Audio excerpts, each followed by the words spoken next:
Сәлеметсіңдер ме, екінші сынып оқушылары? Бүгінгі сабағымыздың тақырыбы екінші сыныпта оқимын.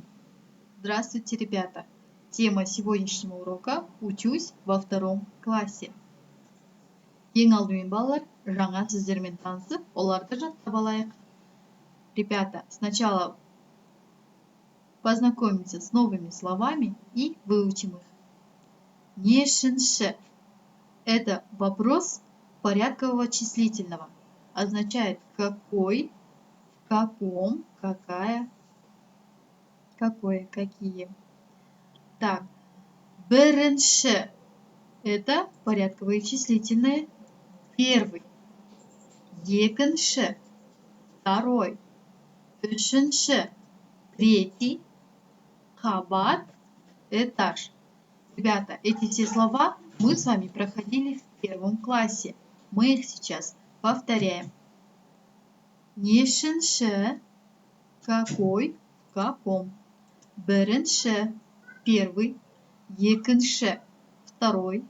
Үшінші – третий. Қабат – этаж. Ал енді мәтінді оқиық және аударайық. Теперь прочитаем текст и переведем. Менің атым Әлібек. Мен екінші сыныпта оқимын. Мынау менің мектебім. Менің мектебім үлкен. Менің сыныбым бірінші қабатта. Мен екінші қатарда, үшінші партада отырамын. Меня зовут Алибек.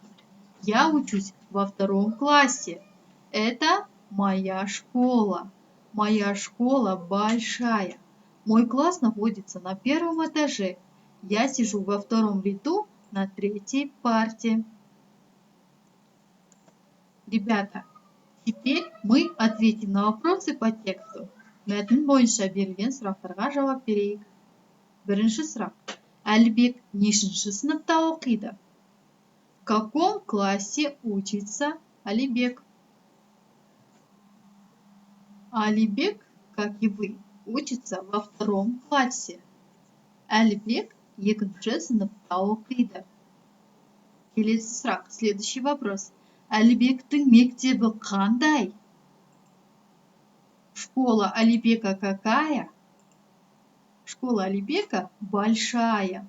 Ребята, как большой на казахском? Үлкен. Әлібектің мектебі үлкен. Келесі сұрақ. Әлібектің сыныбы нешінші қабатта? На каком этаже находится класс Алибека? А находится он на первом этаже. Убираем вопросительное слово нешінші, ставим бірінші. Әлібектің сыныбы бірінші қабатта. Келесі сұрақ. Әлібек нешінші қатарда отырады? На каком ряду сидит Алибек? Убираем слово нешінші, а он сидит во втором ряду, второй на казахском екінші. Вместо нешінші ставим екінші и отвечаем на вопрос. Әлібек екінші қатарда отырады. И последний вопрос. Әлібек нешінші партада отырады? На какой парте сидит Алибек? А он сидит на третьей парте. Убираем вопросительное слово нешінші, вместо него ставим слово үшінші.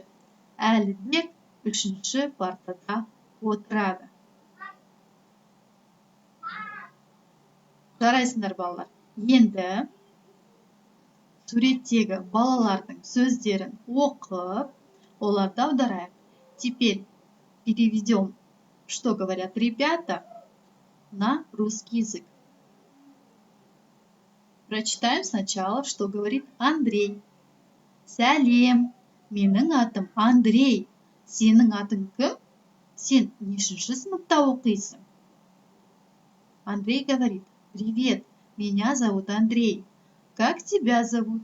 В каком классе ты учишься? Теперь читаем, что отвечает Әлібек. Сәлем, менің атым Әлібек. Мен екінші сыныпта оқимын.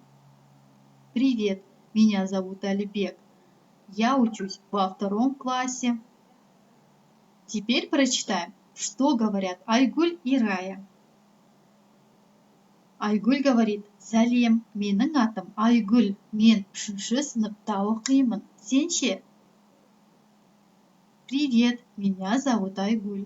Я учусь в 3 классе. А ты? Рая отвечает: сәлем, менің атым Рая, мен 1-ші сыныпта оқимын.